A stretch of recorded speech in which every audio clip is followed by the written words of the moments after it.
Yes, from Indonesia. I want you to meet our twin dolphin cockatoo named Lilo and Luna.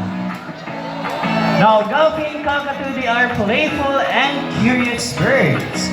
They love to explore their surroundings and meeting both humans and feathered friends. Now, they're one of the smallest cockatoos in the world.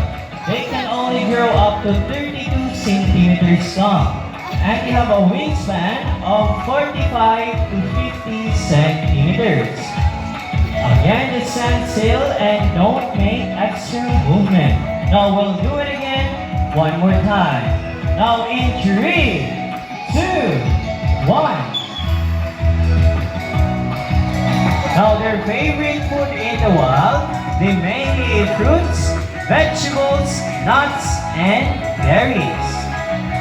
Now, dolphin cockatoo, they are natives to the Tanimbar Islands of Indonesia, or they're also called as the Tanimbar cockatoo.